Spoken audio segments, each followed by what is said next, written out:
Tenter d'appréhender le néant absolu n'est pas une simple projection mentale d'une pièce obscurcie. L'obscurité, en elle-même, est un concept qui exige un substrat, un espace pour se déployer. Il faut aller au-delà, concevoir l'absence totale de lieu, la non-existence du temps linéaire, le vide parfait de toute matière et de toute énergie. Devant cette confrontation, l'esprit humain entre en défaillance, se fige instantanément. Cette panne n'est pas un défaut de notre système, mais un réflexe biologique de survie. Notre psyché n'est structurellement pas conçue pour décoder l'inconcevable nature de la non-existence. Ce blocage cognitif que la plupart des gens négligent n'est pas une erreur de conception, il est une preuve, un indice essentiel. Pendant des millénaires, l'humanité a délibérément détourné son regard de l'interrogation la plus redoutable de toutes. Il y a un secret masqué à la lisière de l'éternité, un détail fondamental concernant l'origine même de la réalité qui est susceptible de remodeler intégralement notre perception de notre propre existence actuelle. Visualisez cet abîme sans fond ni sommet, un gouffre infini. Imaginez un silence si compact, si lourd qu'il posséderait une masse physique palpable. Il n'y a pas le moindre murmure de vent, car l'air n'existe pas. Il n'y a pas de froid, car il n'y a pas de température. Il n'y a qu'une attente tendue, gigantesque. Une présence éternelle, massive et immobile, plane au-dessus de ce chaos primitif, attendant l'instant précis pour rompre ce silence primordial par un unique commandement. C'est l'abîme du non-être qui nous confronte à la question interdite. Imaginez un instant que vous déteniez le pouvoir absolu d'annuler la création. Commencez par effacer l'écran de l'appareil que vous tenez, puis la pièce où vous êtes assis. Faites disparaître la ville, le continent, les océans dans un néant instantané. Effacez la Terre. Poursuivez au-delà, supprimez le Soleil, la Lune et l'intégralité des planètes de notre système solaire. Éliminez chaque étoile de la Voie lactée, puis les milliards de galaxies lointaines. Annulez la lumière. Annulez la poussière cosmique, la moindre trace d'énergie. Que reste-t-il après cet anéantissement total? La plupart d'entre nous imaginent alors un vide infini et sombre, un océan noir de silence total. Mais cette image est encore erronée, car elle est trop limitée par nos sens. L'obscurité est une entité, une chose. L'espace vide est une entité. Le concept même de lieu est une dimension physique que nous devons éliminer. Pour saisir ce qui existait avant toute chose, il faut effacer la noirceur elle-même. Il faut oblitérer l'espace même où cette obscurité pourrait résider. Il n'y a ni extérieur, ni intérieur, ni ici, ni là-bas. Il n'y a même pas le vide, car le vide implique une absence dans quelque chose.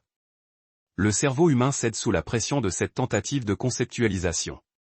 Notre architecture neuronale, produit de l'évolution au sein d'un cosmos de matière et d'énergie, a été conçue pour interagir uniquement avec les choses, avec le flux du temps, avec les objets.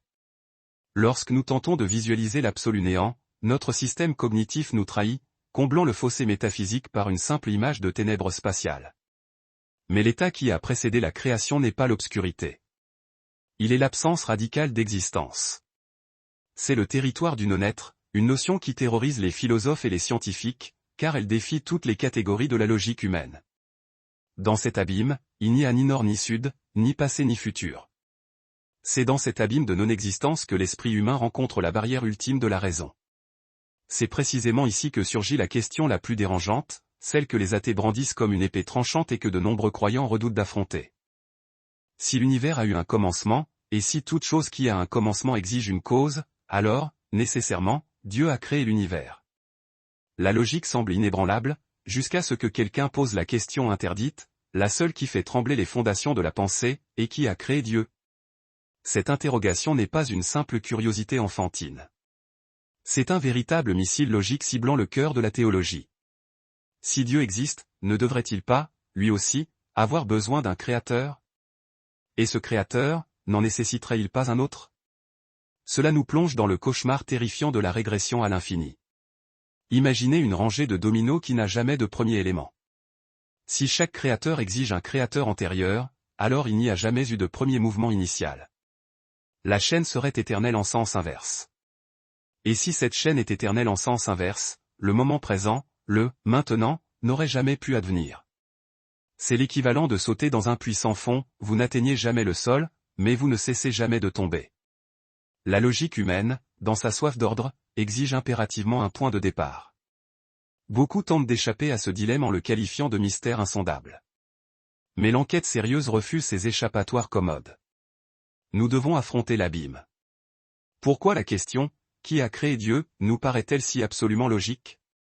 Parce que nous vivons depuis notre naissance immergés, noyés, dans la loi de cause à effet. Dès nos premiers instants, nous apprenons que rien n'émerge du néant. Un jouet n'apparaît pas spontanément dans le berceau, quelqu'un l'y a placé. La pluie ne tombe pas sans nuages. Le feu ne brûle pas sans combustible. Notre réalité entière est bâtie sur la prémisse inébranlable selon laquelle chaque effet a une cause antérieure. Nous sommes littéralement dépendants, accros à l'antécédence. Ainsi, lorsque nous considérons le concept de Dieu, nous appliquons instinctivement la même règle physique que celle que nous utilisons pour une chaise ou une planète. Nous exigeons de voir l'étiquette de fabrication du divin. Le problème fondamental est que nous essayons de mesurer l'océan avec une simple règle d'écolier. Nous appliquons les lois de la physique, que nous avons déduites de l'intérieur de l'aquarium, pour juger celui qui a construit le verre et l'eau. La question « Qui a créé Dieu ?» présuppose que Dieu est soumis aux mêmes lois de temps et de causalité que nous. Elle suppose qu'il a commencé à exister à un moment donné.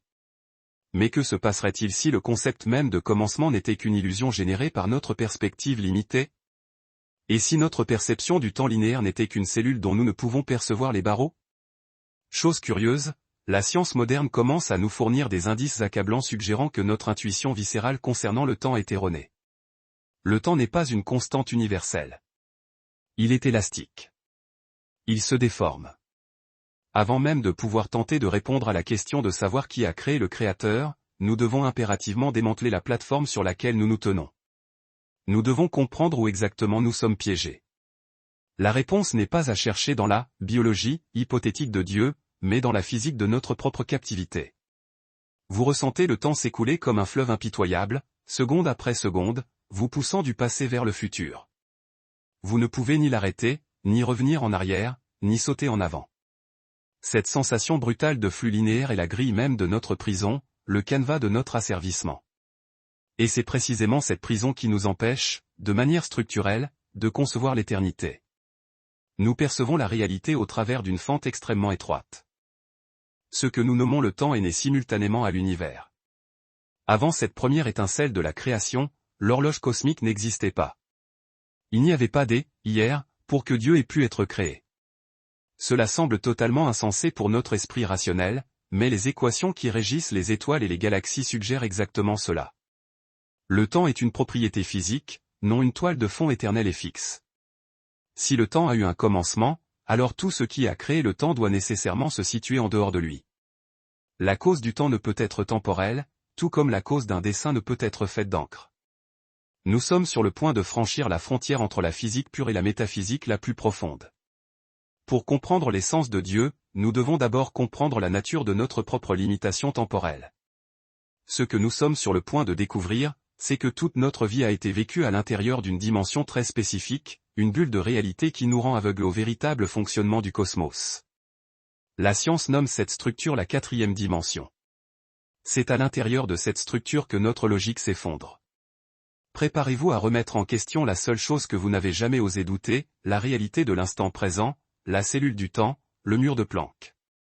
Vous vivez piégé dans une capsule transparente qui se déplace à une vitesse constante et inéluctable. Cette capsule, c'est le « maintenant ». Bien que vous conserviez des souvenirs vifs de votre mariage ou de la naissance de votre enfant, vous êtes physiquement incapable d'y retourner. Le passé est un territoire scellé, fossilisé, inaccessible à tout être humain. Tout ce qui nous reste est le présent, le fil d'un rasoir où la réalité se manifeste, et qui est inexorablement poussé vers un futur qui n'existe pas encore. Telle est la tyrannie implacable de la 4e dimension. Nous, êtres fondamentalement tridimensionnels, sommes les esclaves absolus de la flèche du temps. Nous naissons, nous vieillissons et nous mourons parce que nous sommes indissolublement liés à une ligne chronologique à sens unique. La science nomme cela l'entropie, le désordre augmente toujours.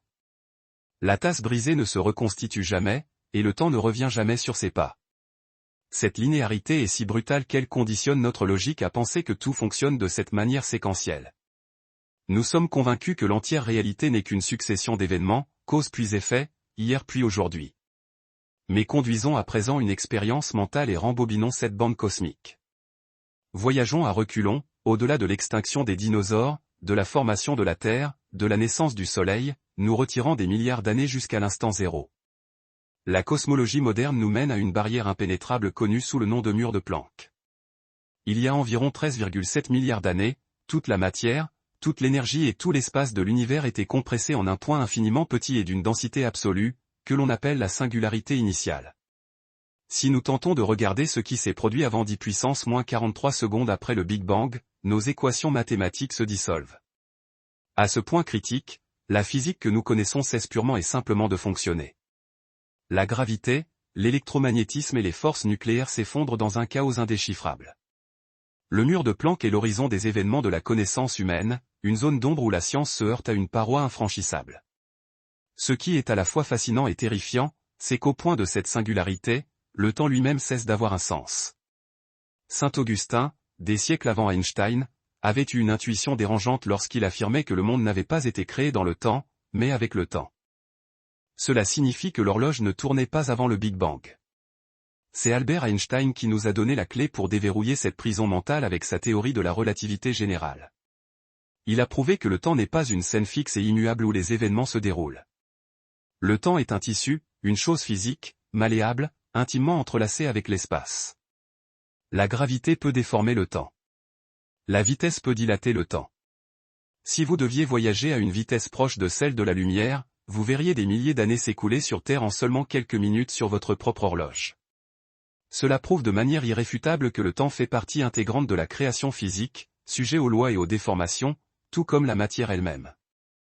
Voici le tournant décisif qui change absolument tout, si le temps a eu un commencement lors du Big Bang, et si le temps est une propriété physique de cet univers, alors le créateur de cet univers ne peut être constitué de temps.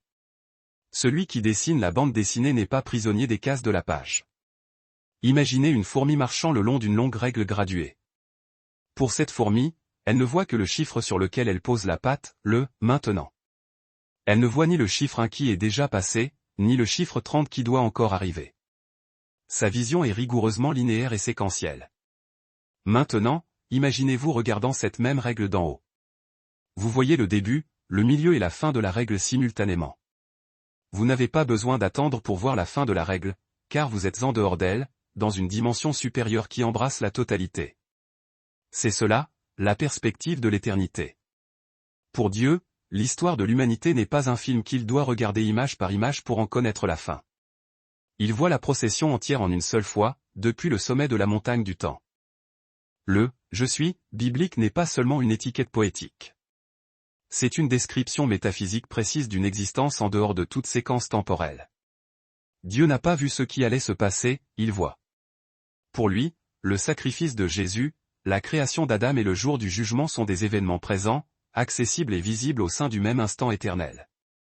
Il habite ce que les théologiens appellent le « maintenant éternel ». Cela anéantit fondamentalement la question de « qui a créé Dieu ?»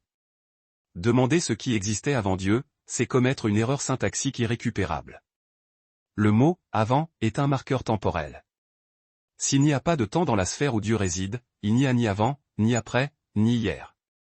Vous ne pouvez pas demander ce qui se trouve au nord du pôle Nord. Rien ne se trouve au nord du pôle Nord, car c'est là que le concept même de Nord prend son origine. De la même manière, il n'y a pas de temps avant Dieu, car Dieu est l'origine même d'où le temps s'écoule. Nous avons affaire à un être qui a non seulement créé les étoiles, mais qui a créé le concept même de durée. Il n'a pas attendu une éternité dans le noir avant de créer le monde, car sans temps, il n'y a pas d'attente possible. L'acte de créer le temps fut la première seconde de l'existence de toute chose autre que lui-même. Cette compréhension nous oblige à abandonner l'image puérile d'un Dieu âgé, avec une barbe blanche, assis sur un nuage, attendant le passage des millénaires. Le Dieu de la Bible et de la physique est une entité d'acte pur, sans passé à regretter et sans futur à craindre. Mais s'il est sans cause, s'il n'a pas été créé, comment la logique peut-elle expliquer son existence? Si toute chose nécessite une cause, pourquoi Dieu serait-il l'exception? C'est ici que la plupart des sceptiques trébuchent, confondant la physique de l'univers avec la métaphysique de l'existence. La science nous a conduits jusqu'au mur, à la limite du temps et de l'espace, et nous a démontré que la cause de l'univers doit être nécessairement non spatiale, intemporelle et immatérielle. Mais la logique pure va nous emmener un pas plus loin, dans les rouages même du raisonnement, où nous découvrirons que l'existence d'un moteur immobile n'est pas seulement une possibilité religieuse, mais la seule conclusion rationnellement viable pour que vous et moi soyons ici maintenant. Le moteur immobile est l'erreur de catégorie. Imaginez un long train de marchandises à l'arrêt sur une voie qui s'étend jusqu'à l'horizon. Vous voyez le wagon devant vous commencer à bouger et vous demandez, qu'est-ce qui tire ce wagon? La réponse est, le wagon d'en avant. Et qu'est-ce qui tire ce wagon-là? Le wagon d'avant. Supposons maintenant que cette ligne de wagons soit infinie. Il n'y a pas de locomotive, seulement une chaîne sans fin de wagons tirant des wagons, et cela pour toujours. La question cruciale est, ce train se déplacera-t-il? La réponse logique, mathématique et absolue est non. S'il n'y a pas de moteur principal, pas de force initiale qui n'est tirée par rien, le mouvement ne commence jamais. Un nombre infini de wagons sans moteur n'est qu'un parking infini. Vous pouvez ajouter des zéros éternellement, le résultat reste zéro. Cette analogie déconstruit l'idée même d'une régression infinie des causes. S'il n'y a pas de première cause qui a fait tomber le domino initial, le domino actuel ne tomberait jamais. Cela nous amène au cœur du dilemme qu'Aristote a résolu des siècles avant la naissance du Christ. Il a perçu, par la seule raison, que pour que le mouvement existe dans le cosmos, il doit exister un moteur immobile. Le moteur immobile est une entité qui meut toute chose sans être elle-même mue par quoi que ce soit d'autre. C'est l'origine de l'action qui ne subit aucune réaction préalable. Il n'est pas simplement le premier de la file, il est d'une nature radicalement différente de tous les autres éléments de cette file. C'est ici que nous commettons l'erreur fatale lorsque nous demandons, qui a créé Dieu? Cette question est une erreur de catégorie classique, un échec de la syntaxe logique comparable au fait de demander, combien de kilogrammes pèse le chiffre 7? Ou quelle est l'odeur de la couleur bleue? Les chiffres n'ont pas de poids et les couleurs n'ont pas d'odeur. Poser de telles questions ne démontre pas de la profondeur philosophique, cela révèle une confusion abyssale quant aux catégories des choses. De même, demander qui a créé le Créateur suppose que Dieu appartient à la catégorie des choses créées. Tout ce que vous voyez autour de vous, votre ordinateur, votre corps, les étoiles appartient à la catégorie des êtres contingents. Un être contingent est un être dont l'existence n'est pas nécessaire. Vous pourriez très bien ne pas exister. Vous dépendez de facteurs externes, vos parents, l'oxygène, la gravité. Si quelque chose est contingent, cela exige une cause externe pour expliquer pourquoi il existe plutôt que pas. L'univers, par définition scientifique, est contingent, il change, il se dilate, il est composé de parties. Il nécessite donc une explication en dehors de lui-même. Mais Dieu, par définition logique, appartient à la catégorie de l'être nécessaire. Il n'est pas simplement une autre chose dans l'univers qui a besoin d'une explication. Il est l'explication elle-même, le fait brut de la réalité. Il ne possède pas l'existence. Il est l'existence. Pour saisir cela, imaginez un roman. Hamlet, le personnage, est contingent. Il dépend de Shakespeare pour exister. Si vous demandez qui a créé Hamlet, la réponse est Shakespeare. Mais si vous demandez ensuite qui a écrit Shakespeare, vous confondez l'auteur avec le personnage. Shakespeare ne vit pas à l'intérieur des pages du livre. Il n'est pas soumis aux lois du papier et de l'encre qui régissent Hamlet. L'auteur transcende son œuvre. Dieu est l'auteur de la réalité. Et demander qui a créé l'auteur est une tentative absurde d'emprisonner l'écrivain à l'intérieur des règles de sa propre narration. L'athéisme militant repose souvent sur la prémisse fallacieuse que toute chose a une cause. Mais ce n'est pas la prémisse logique correcte. La prémisse exacte est, tout ce qui commence à exister a une cause. Comme nous l'avons vu dans le chapitre précédent, le temps a commencé à exister. La matière a commencé à exister. Par conséquent, ils exigent une cause. Mais s'il existe une entité qui n'a jamais commencé à exister, qui est éternelle et intemporelle, celle-ci n'a pas besoin de cause. Il est la cause incréée, la cause première. Ceci n'est pas un jeu de mots religieux. C'est une nécessité philosophique implacable. Soit nous acceptons qu'une chose éternelle a donné naissance à tout, soit nous sommes contraints d'adhérer à l'absurdité que l'univers a émergé du néant absolu, sans cause, sans raison et sans but défini. La science déteste le hasard absolu. La raison abhorre les faits sans cause. Par conséquent, la logique nous accule dans une impasse métaphysique où la seule porte ouverte est l'existence d'un être qui ne dérive de rien, mais dont tout dérive. Cet être doit être immatériel, car il a créé la matière. Il doit être non spatial, car il a créé l'espace. Il doit être intemporel, car il a créé le temps. Et il doit être d'une puissance incommensurable pour soutenir l'existence d'un univers entier par le simple acte de sa volonté. Aristote l'appelait le moteur immobile. Les philosophes le nomment l'être nécessaire. Mais cette froide déduction logique nous laisse un sentiment de distance et d'aliénation. Nous découvrons ce qu'il est, mais pas qui il est. La logique nous montre un dieu d'équations et de syllogismes. Une force impersonnelle qui a mis en marche la machinerie du monde. Or, une force impersonnelle ne peut expliquer la personnalité humaine. Si nous sommes des personnes douées de sentiments, de conscience et de moralité, la cause qui nous a fait exister ne peut pas nous être inférieure. Une force électrique ne crée pas des êtres capables d'aimer. La gravité ne produit pas la justice. L'effet ne peut jamais être supérieur à sa cause. Par conséquent, ce moteur immobile doit également être un esprit personnel. Et s'il est un esprit, il possède la capacité intrinsèque de communiquer et de se révéler. Il n'est pas seulement un concept philosophique enfermé dans des livres de métaphysique. Il est une réalité vivante, capable de parole. Et c'est exactement ce qui s'est produit. Alors que les Grecs utilisaient la philosophie pour tâtonner dans l'obscurité à la recherche de ce « Dieu inconnu », un groupe de nomades dans le désert du Moyen-Orient détenait déjà la réponse. Ils n'ont pas eu besoin de déduire l'existence de l'être nécessaire. L'être nécessaire s'est présenté à eux. Et quand il a révélé son nom, il n'a pas utilisé de terminologie philosophique complexe. Il a employé une phrase simple qui contenait l'intégralité du mystère de l'existence en 2 mots. L'humanité a passé des millénaires à construire des télescopes et à développer la logique formelle pour n'atteindre finalement le sommet de la connaissance humaine que pour découvrir que la réponse avait déjà été inscrite sur un ancien parchemin dans la poussière du Sinaï, attendant d'être déchiffré, le code du « Je suis » et la grammaire de l'éternité. Ouvrez le plus ancien document de la bibliothèque judéo-chrétienne. La première phrase que vous rencontrez n'est pas une douce introduction. C'est une déclaration d'autorité absolue et souveraine. Au commencement, Dieu créa les cieux et la terre. La plupart des lecteurs survolent cette phrase trop rapidement, manquant l'encodage caché dans la grammaire originelle. En hébreu, le mot utilisé est Bereshit. Il marque une frontière tranchante, une coupure chirurgicale dans l'éternité. Le texte ne dit pas que Dieu était au commencement. Il dit qu'il a créé le commencement. Il y a un abîme immense entre ces 2 idées. Si Dieu a créé le commencement, alors il précède le concept même de commencement. Il n'est pas le premier coureur sur la piste. Il est l'architecte qui a construit la piste avant même que toute course puisse commencer. Genèse 1:1 est la déclaration d'indépendance de Dieu vis-à-vis du temps. Mais la véritable profondeur de ce mystère ne fut pas révélée dans l'acte de la création. Elle resta cachée pendant des siècles, ensevelie sous des couches de tradition orale, jusqu'à une rencontre terrifiante dans le désert du Sinaï, 1500 ans avant le Christ. Imaginez un fugitif de 80 ans, Moïse, se tenant devant un phénomène physiquement inexplicable. Un buisson, un arbuste sec du désert, est enveloppé de flammes violentes. Mais le bois ne se transforme pas en cendre. Le feu brûle sans jamais se consumer. Cette vision est en elle-même une violation flagrante des lois de la thermodynamique. Le feu naturel exige un combustible pour exister. Il est un parasite de la matière, un processus de dévoration incessante.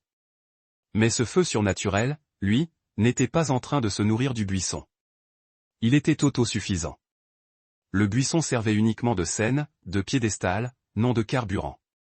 Cette image visuelle, qui défiait la physique, était le prélude à la révélation verbale qui allait suivre, celle qui allait déchirer le voile du mystère divin. Moïse, tremblant au milieu de cette gloire paradoxale, pose alors la question qui définit l'histoire entière de la théologie. Quand ils me demanderont qui m'a envoyé, que leur dirai-je? Quel est ton nom? Dans le monde antique, connaître le nom d'une divinité équivalait à avoir une forme de contrôle, ou du moins un accès direct à l'essence de cette divinité. Moïse demandait un badge d'identification pour le Créateur. Il cherchait à catégoriser l'être suprême dans le panthéon des dieux connus, à le ranger dans une case. La réponse qui résonna du foyer ardent fut un choc ontologique, un véritable tremblement de terre métaphysique, je suis celui qui suis. Dans l'hébreu originel, l'expression astérisque et yéhacher astérisque révèle une profondeur vertigineuse. Dieu refuse de donner un nom propre comme The Soura. Il se définit par le verbe même d'être, le pivot de toute réalité. Il ne dit pas je suis le Créateur, ou je suis le Tout-Puissant. Il dit simplement, je suis. Cette affirmation est dévastatrice pour la logique humaine. Dieu se déclare être la définition même de l'existence. Il ne astérisque possède astérisque pas la vie, il est la vie. Considérez la différence brutale entre votre existence et la sienne. Vous êtes un être dérivé, contingent. Votre existence est empruntée, fragile. Vous avez besoin de nourriture, d'air, d'eau, et d'une température spécifique pour continuer d'être astérisque. Vous êtes comme une lampe qui nécessite une source d'électricité externe. Le je suis est l'électricité elle-même. Il ne dérive de rien. Il est le seul être dans le cosmos qui existe par lui-même. Les théologiens appellent cela l'ACT, l'autosuffisance absolue. Il n'a besoin de l'univers pour rien. Si toute la création s'évanouissait, il ne diminuerait pas d'un millimètre. Mais il y a une seconde couche de signification, plus profonde encore, dans ce code. Le nom sacré, le tétragramme, YHWH, est une fusion du verbe être à travers toutes ses formes temporelles. Il porte l'idée d'une présence continue et immuable. Remarquez qu'il n'a pas dit je fus. Un Dieu qui fut et piégé dans le passé, soumis à la mémoire et à l'oubli. Il n'a pas dit non plus je serai. Un Dieu qui sera est encore en développement, lié à l'espoir et au potentiel de changement. Il a dit je suis. C'est le présent éternel. Pour Dieu, l'instant où il parlait à Moïse et l'instant où vous lisez ces lignes se déroulent dans le même, maintenant, divin. Il n'a pas de mémoire parce que rien n'est derrière lui. Il n'a pas de prévoyance parce que rien ne le précède. Ceci explique pourquoi Dieu ne change jamais. Nous changeons parce que nous apprenons de nouvelles choses ou en oublions d'anciennes. Nous évoluons ou nous déclinons avec le temps. Mais un être qui habite le présent éternel est déjà la plénitude maximale de tout ce qui peut être. Il est l'acte pur.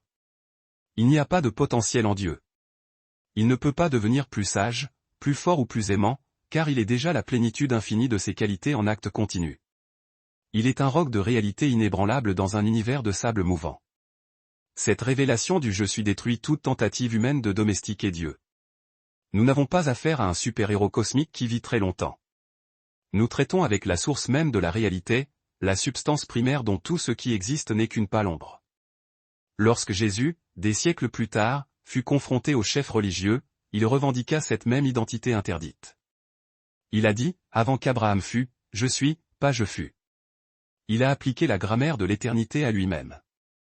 Ils ramassèrent immédiatement des pierres pour le tuer parce qu'ils comprirent l'implication, ce charpentier revendiquait la nature intemporelle du moteur immobile, l'autorité du buisson ardent. Il disait que le temps ne s'appliquait pas à lui. Pourtant, cette autosuffisance absolue génère une énigme nouvelle et troublante. Si ce Dieu est complet en lui-même, s'il est le je suis qui n'a besoin de rien ni de personne, pourquoi a-t-il créé quoi que ce soit? Un être parfait et autosuffisant devrait logiquement rester dans un état de repos éternel. Créer est un labeur. Créer génère des problèmes. Créer ouvre un espace à la souffrance. Pourquoi un être à qui il ne manque rien choisirait-il de faire un univers qui ne lui ajoute rien? Ici, l'enquête quitte la froideur de la physique et de la grammaire pour entrer sur le territoire de la psychologie divine. Si Dieu existait seul dans l'éternité avant le temps, enveloppé dans sa propre perfection, qu'est-ce qui a brisé ce silence? Beaucoup imaginent un Dieu solitaire assis dans l'obscurité, créant les humains pour avoir de la compagnie, comme un enfant qui invente des amis imaginaires par besoin. Mais un Dieu dans le besoin n'est pas Dieu. C'est une idole pathétique. S'il est parfait, il ne peut pas connaître la solitude. S'il est amour, qui aimait-il avant l'existence des anges ou des humains? L'amour nécessite un objet. On ne peut pas aimer le vide. Si Dieu avait été seul pendant toute l'éternité, il ne pouvait pas être amour dans son essence. Il aurait dû apprendre à aimer seulement après la création. Ceci nous mène à un paradoxe terrifiant. Soit Dieu a créé le monde par nécessité, pour combler un vide dans son cœur ce qui le rendrait faible, soit il existe un secret sur la solitude de Dieu que les mathématiques ne peuvent calculer. Il y a un mouvement interne au sein de la divinité, une circulation de vie qui précède le Big Bang. Ce que nous sommes sur le point de découvrir, c'est que le je suis n'a jamais été un ermite cosmique. Le secret de la création n'est pas le besoin. C'est le débordement. Avant de continuer, si ce contenu a enrichi votre vie, aimez, commentez et partagez. Abonnez-vous à la chaîne et si vous souhaitez la soutenir, cliquez sur le bouton au Super Thanks et faites une offrande de n'importe quel montant, ou devenez membre. Nous plaçons également quelques produits dans la description. Achetez-en un et bénissez la chaîne. Continuons. Imaginez un être conscient flottant dans l'obscurité éternelle avant le temps. Il est tout-puissant, omniscient et immortel. Mais il est seul. Il n'y a aucun autre être avec qui converser, partager, aimer ou être aimé. Il est un esprit infini enfermé dans un solipsisme éternel. C'est l'image terrifiante que beaucoup se font de Dieu avant la création, un monarque solitaire assis sur un trône vide, entouré de miroirs. Si cette image était exacte, nous serions confrontés à un problème psychologique et théologique dévastateur. Si Dieu était seul pour toute l'éternité passée, il pouvait être puissant. Il pouvait être sage. Mais il ne pouvait pas être amour. L'amour n'est pas une qualité statique. C'est un verbe transitif. L'amour requiert un objet. On ne peut pas aimer un vide. Pour aimer, il doit y avoir un autre. Si Dieu était une personne unique, une monade solitaire, il ne pourrait connaître que l'amour de soi. Le narcissisme serait alors la vertu suprême de l'univers. Pour qu'un tel Dieu connaisse l'amour altruiste, il serait forcé de créer le monde. Dans ce scénario, la création devient une béquille émotionnelle pour Dieu. Il aurait besoin de nous pour être celui qu'il prétend être. Il créerait les humains non par générosité, mais par désespoir, pour avoir quelqu'un à aimer. Cela ferait de Dieu un être dans le besoin, incomplet, dépendant de ses propres créatures. Un Dieu qui a besoin de la création n'est pas Dieu. C'est une idole otage. Mais la révélation biblique offre une clé maîtresse qui déverrouille cette prison logique. Une doctrine que beaucoup considèrent comme compliquée, mais qui est en vérité la seule explication à la santé mentale du cosmos, la Trinité. La Trinité n'est pas une énigme mathématique conçue pour embrouiller les croyants. C'est la description de la vie sociale interne de Dieu. Avant l'existence des anges, des galaxies ou des hommes, Dieu n'a jamais été seul. Le Père aimait le Fils, et le Fils aimait le Père, dans la communion de l'Esprit. Il y avait communication. Il y avait don de soi. Il y avait gloire partagée. Jésus a soulevé le bord de ce voile en Jean 17 lorsqu'il a dit « Père, tu m'as aimé avant la fondation du monde ». Cette phrase est une fenêtre sur l'éternité passée. Le astérisque avant astérisque de la création n'était pas un silence statique. C'était un tourbillon d'activité relationnelle. Les anciens théologiens utilisaient le mot grec astérisque périchorésis astérisque pour le décrire. Cela signifie danse circulaire ou interpénétration mutuelle. Imaginez une danse d'amour, d'honneur et de joie si intense et parfaite entre trois personnes divines qu'elles constituent un seul être absolu. Dieu n'est pas la solitude figée. Il est une famille infinie au sein d'une seule essence. Cela change tout. Cela signifie que Dieu est amour dans sa structure fondamentale. Il n'a pas commencé à aimer lorsqu'il a créé l'homme. Il est l'acte même d'aimer depuis l'éternité. L'amour n'est pas quelque chose que Dieu fait astérisque. C'est ce que Dieu est astérisque. Par conséquent, la création de l'univers n'était pas un acte de nécessité.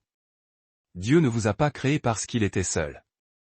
Il n'a pas créé le monde parce qu'il s'ennuyait. Il était déjà infiniment heureux et complet au sein de la communion de la Trinité. Alors, pourquoi créer? S'il n'avait besoin de rien, pourquoi entreprendre le travail de façonner un cosmos gigantesque? La réponse réside dans la nature de l'amour véritable et de la joie parfaite, ils ne peuvent rester contenus. Pensez à une coupe placée sous une cascade. La coupe se remplit instantanément, mais l'eau continue de tomber. Le débordement n'est pas dû à un défaut ou à un trou dans la coupe. La source est simplement excessive. Dieu a créé l'univers par débordement. La joie partagée entre le Père, le Fils et l'Esprit était si massive, si dense et radiante qu'elle s'est déversée vers l'extérieur. La création est l'effusion de l'excès de la vie divine. Il n'a pas créé pour obtenir de l'amour de notre part, mais pour partager l'amour qu'il possédait déjà. Il voulait que d'autres êtres puissent expérimenter l'extase dont il jouit éternellement. L'existence est une invitation à rejoindre cette danse antique. Ceci détruit l'idée d'un Dieu tyran qui nous aurait créés comme des esclaves massant son ego. Un Dieu autosuffisant n'a pas besoin de flatterie. Le culte que nous lui offrons n'est pas destiné à remplir son estime de soi, mais à aligner notre réalité sur la source de la vie. L'autosuffisance de Dieu est la meilleure nouvelle possible pour l'humanité. Cela signifie qu'il ne veut rien de vous. Il veut tout pour vous. Son amour est pur parce qu'il est libre. Il n'essaie d'extraire rien de votre vie, car il possède déjà tout. Cette vision d'un Dieu pleinement heureux et relationnel résout le problème de la solitude. Mais elle nous place devant un nouvel abîme, cette fois physique. Comment cet amour spirituel, immatériel, éternel, devient-il des roches, du gaz, de la lumière et de la chaleur? Comment une intention dans l'esprit de Dieu se solidifie-t-elle en atomes d'hydrogène? Nous quittons la psychologie divine pour entrer dans l'ingénierie cosmique. L'amour a motivé la création. Mais qu'est-ce qui a exécuté la construction? Il n'y avait pas de matière première disponible. Il n'y avait pas d'entrepôt de choses éternelles que Dieu aurait pu mouler, comme un potier modèle l'argile. Il n'y avait que Dieu. Pour créer un univers physique distinct de lui-même, il allait devoir accomplir le miracle le plus impossible de la physique, il devrait faire surgir l'être du non-être. Il devrait parler au néant et obliger le vide à obéir. L'acte qui suit n'est pas une construction. C'est une détonation de réalité là où seule la possibilité avait existé auparavant. Le silence de l'éternité était sur le point d'être déchiré par l'onde sonore la plus puissante et la première de l'histoire. La mécanique du miracle astérisque ex nihilo astérisque. Toute l'ingénierie humaine est en vérité une fraude sémantique. Nous disons que nous créons un gratte-ciel, un ordinateur ou un vaccin. Mais c'est techniquement imprécis. Nous ne créons jamais rien. Nous ne faisons que réorganiser ce qui existe déjà. Un charpentier a besoin de bois, qui vient d'un arbre, qui vient du sol. Un scientifique a besoin d'atomes, qui viennent d'étoiles mortes. Un artiste a besoin de peinture et de toile. Nous sommes d'excellents manipulateurs de matière préexistante, mais nous sommes incapables de générer la réalité. Si vous enfermez le plus grand génie de l'humanité à l'intérieur d'une pièce de vide absolu, sans un seul atome disponible, il ne produira pas même un grain de sable en 1 billion d'années. Notre capacité créatrice est toujours dérivée, dépendante et limitée. Nous transformons simplement A en B. L'acte divin narré dans Genèse 1 est d'une catégorie ontologique radicalement différente. La théologie appelle cela la astérisque créatio ex nihilo astérisque, la création à partir de rien. C'est la rupture violente entre la non-existence et l'existence. Il n'y avait ni argile, ni eau, ni même de vide quantique. Imaginez un peintre qui, avant de peindre le tableau, doit inventer la couleur rouge, inventer le concept de tissu pour la toile, inventer la lumière pour éclairer l'œuvre, et inventer l'œil même de l'observateur. Dieu n'avait aucun matériau de construction. Il devait être à la fois l'architecte et le fournisseur de la matière première. Le mécanisme utilisé pour cette opération impossible est décrit dans l'Écriture comme la voix. Et Dieu dit, que la lumière soit. Ne visualisez pas cela comme une incantation magique tirée d'un conte de fées. Dans la pensée hébraïque, la parole de Dieu, astérisque davar astérisque, n'est pas seulement un son. C'est une agence exécutive. Lorsqu'un roi humain donne un ordre, il dépend des soldats pour l'exécuter. Il y a un intervalle entre le commandement et l'action. Mais lorsque le je suis, l'être nécessaire, parle, sa volonté est instantanément convertie en réalité physique. Sa parole porte la substance. La science moderne nous dit que la matière et l'énergie sont interchangeables, la célèbre équation d'Einstein. La matière est essentiellement de l'énergie condensée. Si Dieu est une source infinie de puissance et d'énergie spirituelle, l'acte de création est la conversion de sa volonté en joyau d'énergie physique. La voix de Dieu est la fréquence fondamentale qui soutient la structure atomique. S'il devait cesser de parler l'univers, s'il retirait sa volonté active qui maintient les atomes ensemble, la réalité ne s'effondrerait pas seulement. Elle cesserait instantanément d'exister. Ceci nous amène à une confrontation directe avec la cosmologie matérialiste. Beaucoup de physiciens tentent d'expliquer l'origine de l'univers en faisant appel au vide quantique. Ils affirment que des particules virtuelles peuvent surgir spontanément dans le vide en raison des fluctuations d'énergie. Ils soutiennent que l'univers a pu naître du rien de cette manière. Mais il y a un tour de passe-passe d'illusionniste dans cette affirmation. Le vide quantique n'est pas le rien. C'est une mer d'énergie régie par des lois physiques complexes, des champs et des potentialités. Dire que l'univers est issu du vide quantique revient simplement à repousser le problème d'un pas. Qui a créé le vide quantique? Qui a écrit les lois mathématiques qui permettent aux particules d'apparaître et de disparaître? Le vide est déjà astérisque quelque chose astérisque. C'est une toile pré-préparée. La création biblique va plus loin. Elle traite de l'origine des lois de la physique elle-même. La gravité n'existait pas en attendant d'être utilisée. L'électromagnétisme ne flottait pas dans l'abîme. Dieu a dû inventer la règle de l'attraction de masse avant de créer la masse.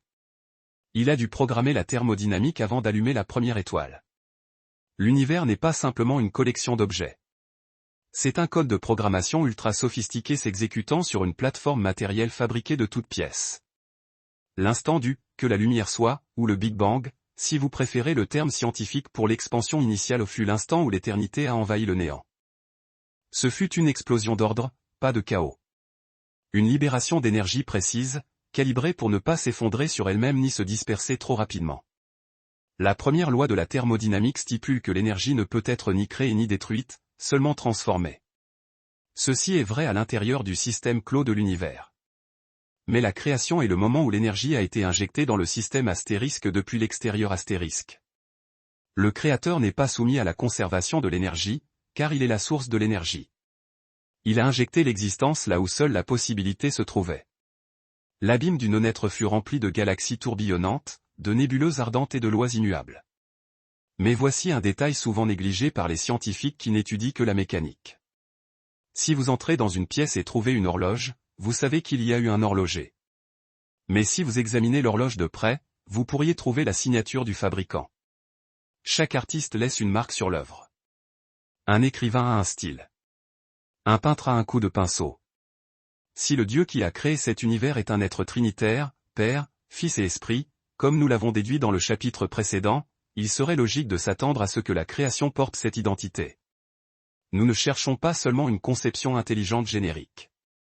Nous cherchons une marque d'eau spécifique. Et lorsque nous examinons la structure fondamentale de la réalité, le tissu de l'espace, du temps et de la matière, nous commençons à remarquer un motif numérique récurrent et troublant. La réalité n'est pas dualiste. La réalité est triadique. L'univers semble avoir été bâti sur un moule à 3 points, une signature indélébile laissée dans le ciment encore humide de la création, proclamant silencieusement l'identité de celui qui l'a fait. La signature de 3 sur la scène du crime. Si vous marchez le long d'une plage déserte et trouvez une montre-bracelet parfaitement fonctionnelle dans le sable, votre esprit n'acceptera jamais l'hypothèse que le vent, les vagues et le temps ont assemblé cet objet par accident. La complexité spécifique du mécanisme exige nécessairement l'existence d'un horloger. Élevez maintenant cette logique à l'échelle cosmique. Lorsque nous analysons l'architecture fondamentale de la réalité, nous ne trouvons ni chaos ni aléatoire. Nous trouvons une précision mathématique si terrifiante que de nombreux scientifiques agnostiques la décrivent comme si quelqu'un avait trafiqué les commandes de l'univers pour assurer notre existence. Mais il y a quelque chose d'encore plus subtil que l'ingénierie. Il y a une signature artistique. Si le créateur est, comme déduit précédemment, une trinité, 3 personnes en une seule essence, il est naturel que son chef-d'œuvre porte la marque de cette nature trinitaire. Et c'est précisément ce que révèle la physique. L'univers que nous habitons est un continuum d'espace, de temps et de matière. Ce ne sont pas 3 univers, mais une seule réalité composée de 3 éléments fondamentaux inséparables. Retirez l'espace. Et où placerez-vous la matière? Retirez le temps. Et quand la matière existera-t-elle? Retirez la matière. Et qu'est-ce qui occupera l'espace? Ils sont distincts mais coexistent comme un seul. Regardez l'espace. Il est intrinsèquement tridimensionnel, hauteur, largeur et profondeur. Vous ne pouvez pas concevoir un espace réel avec seulement 2 dimensions. Ce serait un plan abstrait sans volume. Pour que le monde physique existe, il doit posséder cette triade d'axes. Un concept, 3 manifestations. Regardez le temps. C'est une seule unité. Pourtant, nous l'expérimentons inévitablement en 3 états, passé, présent et futur. Le passé est ce qui fut et ne revient pas. Le futur est ce qui viendra et n'est pas encore. Le présent est le point décimal infini de contact où la vie se produit. 3 réalités distinctes, mais un seul temps. Cette signature de 3 est estampillée sur la structure de base du cosmos. C'est comme si l'artiste avait apposé ses initiales sur chaque atome. Même la famille fondamentale de particules qui construit la matière protons, neutrons et électrons reflète ce motif triadique de base. Cependant, la preuve d'une conception intelligente va bien au-delà du symbolisme numérique. Elle entre sur le territoire de l'ajustement fin. Ce que les astrophysiciens appellent le problème du astérisque fine-tuning astérisque. Imaginez un panneau de contrôle cosmique avec des douzaines de cadrans, chacun contrôlant une constante fondamentale de la physique. Un cadran contrôle la force de la gravité. Un autre contrôle l'électromagnétisme. Un autre la force nucléaire forte qui lie les noyaux atomiques. Un autre le taux d'expansion de l'univers. Pour que la vie basée sur le carbone ou toute vie complexe existe, chacun de ces cadrans doit être réglé sur une position exacte avec une précision s'étendant à des dizaines de décimales. Si vous tournez le cadran de la gravité d'1 millimètre vers la droite, les étoiles brûleraient leur carburant trop vite, ne durant que quelques milliers d'années, rendant la vie impossible. Tournez-le d'un millimètre vers la gauche, et la matière ne s'agglomérerait jamais pour former des étoiles et des galaxies. L'univers ne serait que du gaz froid et sombre. Si la force nucléaire forte était seulement 2% plus faible, les noyaux atomiques s'effondreraient, et le seul élément dans l'univers serait l'hydrogène. Il n'y aurait ni carbone, ni oxygène, ni fer, ni vous. L'univers serait chimiquement stérile. La probabilité que toutes ces constantes aient atterri sur les valeurs exactes requises pour la vie par pur hasard est statistiquement nulle. Le physicien Roger Penrose a calculé la probabilité que notre univers ait la faible entropie nécessaire à la vie par accident. Le nombre est si colossal que même si nous écrivions un 0 sur chaque particule de l'univers observable, nous n'aurions pas assez d'espace. C'est un nombre d'une absurdité terrifiante, 10 puissance 123, que l'esprit humain ne peut saisir. Les mathématiques hurlent que le hasard n'est pas une explication viable. L'univers n'était pas un lancer de dés cosmiques. C'était une cible atteinte. En plein centre par un tireur d'élite aux yeux bandés et tournoyants. La science matérialiste tente désespérément d'échapper à cette conclusion d'une conception délibérée en inventant la théorie des multivers. L'idée est qu'il existerait une infinité d'univers, et que le nôtre est simplement celui où nous avons eu de la chance de voir les lois de la physique se coordonner parfaitement pour la vie. Mais cela, ce n'est pas de la science, c'est un acte de foi désespéré. Personne n'a jamais observé un autre univers. C'est une contorsion intellectuelle pour éviter d'admettre l'évidence, la scène a été dressée de manière intentionnelle. Mais alors, pourquoi avoir monté une scène si vaste, si démesurée? Pourquoi créer des milliards de galaxies si la vie n'est attestée que sur une seule petite planète bleue et insignifiante? Les sceptiques posent cette question classique, si Dieu a créé l'univers pour nous, pourquoi tant d'espace gâché, tant de vide inutile? Cette interrogation révèle la profondeur de notre égocentrisme humain. L'univers n'a pas été fait uniquement pour l'homme. La fonction première du cosmos n'est pas de servir d'habitat à l'humanité, mais de servir de miroir à la splendeur de Dieu. La taille gargantuesque de l'univers n'est pas de l'espace gaspillé. C'est une déclaration d'échelle. Un Dieu infini exige une toile gigantesque pour y afficher, ne serait-ce que faiblement, la magnitude vertigineuse de sa puissance. Les cieux racontent la gloire de Dieu, nous dit le psaume 19. Le mot hébreu pour gloire, kavod signifie poids, pesanteur. L'immensité des galaxies existe afin que nous puissions ressentir le poids écrasant de la réalité de celui qui les a faites. L'univers fonctionne comme un système complexe de miroirs cosmiques. Chaque étoile, chaque nébuleuse, chaque loi physique reflète un aspect particulier de l'esprit divin. L'ordre reflète sa sagesse mathématique. L'énergie cinétique reflète sa puissance illimitée. La beauté des couleurs et des formes célestes reflète son art suprême. Et la vastitude, cette échelle inimaginable, reflète son omniprésence absolue. Nous sommes les spectateurs privilégiés, invités au sein de ce théâtre cosmique. Des yeux nous ont été donnés pour capter la lumière des étoiles et des esprits capables de décoder la mathématique complexe qui se cache derrière elles. Aucun autre animal ne fixe le ciel en demandant « Pourquoi ?» Seul l'homme a été conçu pour recevoir cette transmission de gloire. Mais il y a un problème fatal inhérent à cette révélation. Bien que l'univers révèle sans conteste la puissance de Dieu, il ne révèle pas le cœur de Dieu. En regardant un trou noir ou une supernova, je vois de la force, de la violence énergétique, mais je n'y vois pas le pardon.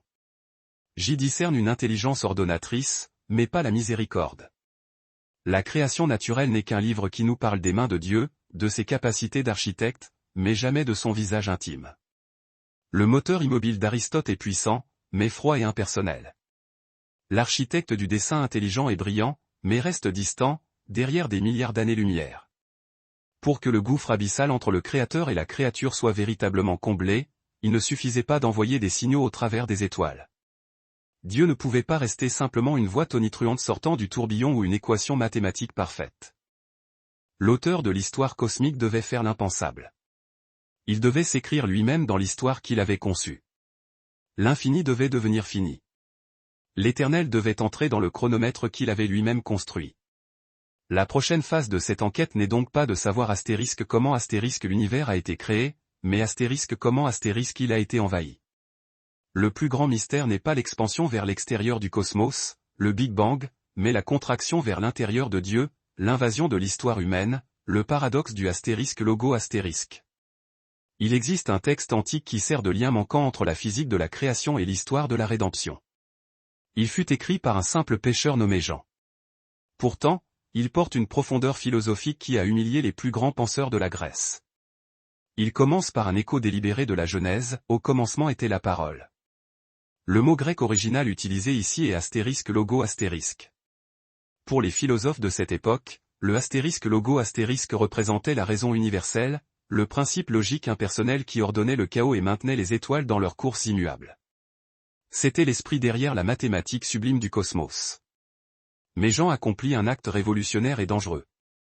Il prend ce concept abstrait d'ordre cosmique et le transforme en une personne concrète. Il affirme, et la parole était auprès de Dieu, et la parole était Dieu. Soudain, la force qui maintient les atomes ensemble n'est plus une froide équation. C'est un être vivant. Cela nous ramène à l'instant de l'explosion initiale. Rappelez-vous la voix qui dit, que la lumière soit. Ce n'était pas une onde sonore émise par des cordes vocales divines. Cette voix, c'était le astérisque logo astérisque. Le Fils éternel est l'agent exécutif de la Trinité. Tout ce que le Père a planifié dans le silence de l'éternité, le Fils l'a exécuté sur l'écran du temps.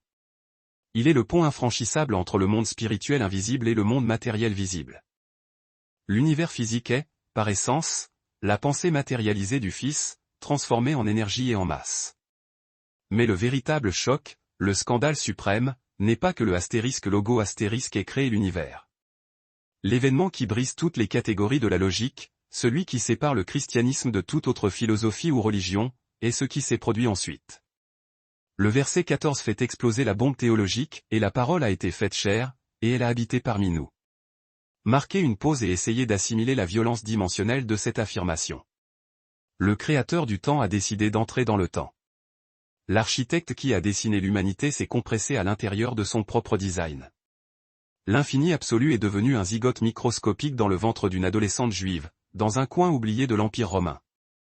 C'est ce que les théologiens appellent le paradoxe de l'incarnation. C'est l'océan essayant de tenir dans une tasse sans cesser d'être l'océan, et sans briser la tasse. C'est la singularité éternelle se soumettant volontairement à la biologie, à la gravité, au rythme lent de la croissance cellulaire. Imaginez l'auteur d'une pièce de théâtre qui, soudain, s'écrit comme un personnage secondaire au deuxième acte. Il marche sur la scène qu'il a lui-même construite, respire l'air qu'il a inventé et interagit avec les acteurs qu'il a créés. Pourtant, ils ne le reconnaissent pas. La magnitude de cet événement est si colossale qu'elle a fendu le calendrier de l'histoire humaine en deux, avant lui et après lui. Le Dieu qui était intouchable, invisible et immortel est soudain devenu touchable, visible et mortel. Le moteur immobile est descendu pour être poussé, malmené, et finalement exécuté par des hommes. Il existe un terme grec technique pour décrire ce mouvement de descente radicale, astérisque kénos astérisque. Il signifie dépouillement, le fait de se vider. Mais attention, cela ne signifie pas que Jésus a cessé d'être Dieu lorsqu'il est venu sur terre. Dieu ne peut cesser d'être Dieu, tout comme la lumière ne peut cesser d'être lumière. Le dépouillement n'était pas la perte de la divinité, mais le voilement de sa gloire inapprochable. Il a masqué sa majesté éblouissante. Il a échangé le manteau de lumière inaccessible contre une peau humaine couverte de poussière. Il a renoncé à l'exercice de ses prérogatives divines, mais pas à sa nature divine essentielle. Pensez à un roi qui se déguise en mendiant pour marcher incognito parmi son peuple. Il demeure roi dans chaque cellule de son corps. Son autorité est réelle, mais il choisit de ne pas l'exercer pour ne pas terrifier ses sujets. Il restreint volontairement sa puissance cosmique. Jésus est Dieu incognito. Il a marché sur les eaux qu'il avait créées. Il a calmé la tempête qu'il avait dessinée. Il a ressuscité les morts, parce qu'il est la vie elle-même. Mais il a aussi ressenti la faim, la soif, et la fatigue lancinante. Le soutien de l'univers a eu besoin d'être allaité et nourri. Pourquoi aller jusqu'à de telles extrémités humiliantes? Pourquoi ne pas apparaître dans les cieux avec des trompettes et des éclairs, exigeant une adoration instantanée et contrainte? Parce que la peur ne produit pas l'amour véritable. Elle ne produit qu'une obéissance servile. Dieu ne voulait pas des esclaves terrorisés. Il voulait des enfants. Pour communiquer avec nous, il devait parler notre langage, notre fréquence. Si Dieu avait parlé selon sa fréquence naturelle et non modulée, nous aurions été instantanément désintégrés. Nous sommes comme des fourmis essayant de comprendre le fonctionnement d'Internet. L'écart intellectuel et ontologique est trop grand. Jésus est la traduction vivante de Dieu. Il est l'interface utilisateur qui rend le système d'exploitation divin accessible à notre petite capacité de compréhension. L'apôtre Paul l'appelle « l'image du Dieu invisible ». Quiconque voit Jésus, voit le Père. Il a décodé le mystère éternel en gestes humains de compassion, de guérison et de contact physique. Maintenant, l'argument du Dieu impersonnel ou de l'horloger distant s'effondre dans la poussière. Nous n'avons pas un Dieu qui est resté loin de la douleur humaine. Nous avons un Dieu qui a revêtu cette douleur. Il est entré dans la zone de quarantaine de cette planète déchue et a respiré notre air toxique. Il a expérimenté la trahison, la torture et le rejet absolu. Le Dieu qui est amour par essence a permis à la haine humaine de le déchirer. La croix n'était pas un détour imprévu. C'était le point focal vers lequel toute l'éternité passée convergeait. À Golgotha, le caractère de Dieu fut finalement révélé en haute définition, sans zone d'ombre. Dans la création, nous avons vu sa puissance brute. Dans la loi morale, nous avons vu sa justice rigoureuse. Mais ce n'est qu'à la croix que nous avons vu l'étendue folle de sa miséricorde, le juste mourant pour les injustes, le Créateur saignant pour ses créatures. Cette invasion de l'histoire place l'humanité dans un coin. Nous ne sommes plus confrontés à une idée philosophique abstraite que nous pourrions débattre dans des amphithéâtres académiques. Nous sommes confrontés à une personne. Le astérisque logo astérisque a un visage. Le mystère a un nom. Cela élimine toute neutralité possible. Devant un Dieu qui s'est fait homme, vous n'avez que deux réactions possibles, soit vous vous agenouillez dans une soumission absolue, soit vous le rejetez dans une rébellion ouverte. Il n'y a pas de confortable terrain d'entente. La révélation de Jésus-Christ est la lumière crue qui expose la noirceur du cœur humain. Nous aimons l'idée de Dieu tant qu'il est loin, dans les étoiles lointaines. Mais lorsqu'il descend, qu'il envahit notre espace personnel, qu'il confronte notre ego et exige le trône de nos vies, nous réagissons par l'hostilité et la résistance farouche. Notre intelligence, celle-là même que nous utilisons pour cartographier le cosmos et fendre l'atome, devient soudain une barrière impénétrable. L'orgueil intellectuel nous empêche d'accepter la simplicité scandaleuse de la grâce offerte gratuitement. Nous voulons comprendre Dieu comme l'on résout une équation compliquée, mais il se présente comme quelqu'un qui demande une étreinte. Nous avons atteint la limite de ce que l'esprit humain peut traiter. La physique nous a conduits jusqu'à la porte de l'existence. La logique nous a permis de la déverrouiller. Mais maintenant, nous nous tenons au seuil d'une chambre où la raison pure ne peut entrer seule, sans aide. Pour faire le dernier pas de ce voyage, pour franchir la ligne entre savoir astérisque à propos astérisque de Dieu et astérisque connaître astérisque Dieu, nous avons besoin de quelque chose au-delà de l'intellect. Nous avons besoin de l'humilité brisée de Job. Nous devons faire taire nos bouches remplies d'arguments et écouter le tonnerre qui vient du tourbillon. Nous sommes sur le point de voir comment l'homme, armé de toute sa science et de toute son arrogance autosuffisante, s'effondre lorsqu'il se trouve finalement face à la question finale, celle qui ne peut être répondue, mais seulement vénérée. Le silence de Job est le tribunal de l'intellect. Nous avons atteint le point culminant de notre investigation intellectuelle. La physique nous a montré la nécessité incontournable d'un créateur extérieur au temps. La logique a prouvé que cet être doit être personnel et moral. L'histoire nous a révélé qu'il a revêtu une peau humaine et a marché parmi nous. Mais un terrible obstacle demeure, planté dans l'âme humaine. Même avec toutes les preuves cosmiques et historiques accumulées, il existe une barrière psychologique qui empêche la plupart d'entre nous de se soumettre à cette réalité. C'est la barrière de la souffrance et de l'intellect blessé. Nous sommes accros à la question « Pourquoi ?». Lorsque la douleur frappe sans raison, lorsque le cancer s'abat sur l'innocent, lorsque l'injustice défigure la vie, toute notre théologie théorique s'écroule. Nous nous érigeons en juge et mettons Dieu en procès, sur l'estrade de notre conscience. Nous exigeons qu'il nous rende des comptes sur sa gestion de l'univers. Il existe un livre dans les Écritures dédié entièrement à ce tribunal intérieur. C'est le livre de Job. Job n'était pas un athée.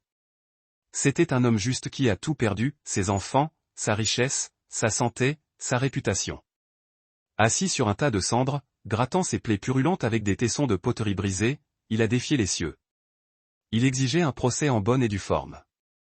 Il voulait que Dieu descende et lui explique, point par point, la logique juridique derrière sa souffrance imméritée. Les amis de Job tentèrent d'offrir des réponses théologiques bon marché, assurant qu'il devait avoir péché. Mais Job savait qu'il était innocent. Il voulait la signature de Dieu au bas d'un document expliquant son calvaire. Pendant 37 chapitres, le silence de Dieu est assourdissant. L'univers semble vide, froid et indifférent aux cris déchirants d'un homme souffrant.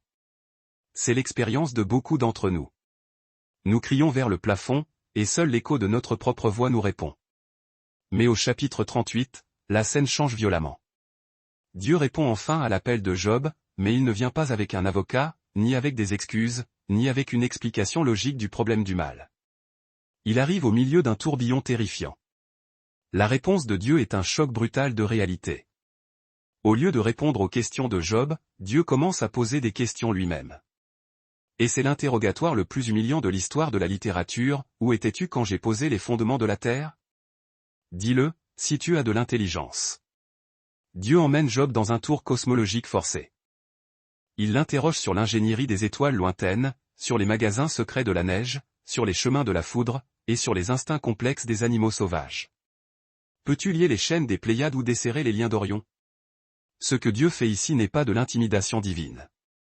Il démontre l'échelle de compétences absolues requises pour gouverner la réalité dans son ensemble. Il montre à Job que l'univers est une machine infiniment complexe avec des milliards de variables interagissant simultanément. Pour juger les actions de Dieu, Job aurait besoin de l'omniscience de Dieu.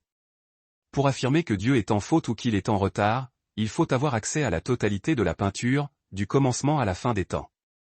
Comment pouvez-vous juger le capitaine du navire si vous ne voyez pas l'océan entier et que vous ne pouvez pas lire les cartes nautiques complexes?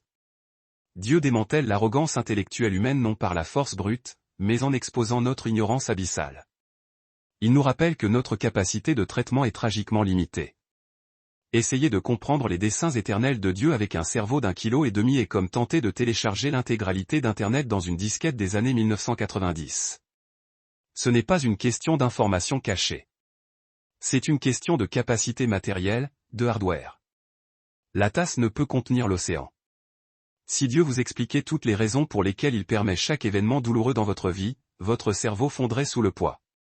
Vous n'avez pas la structure pour supporter la pesanteur de cette vérité absolue. La réponse de Dieu à la souffrance n'est pas une explication.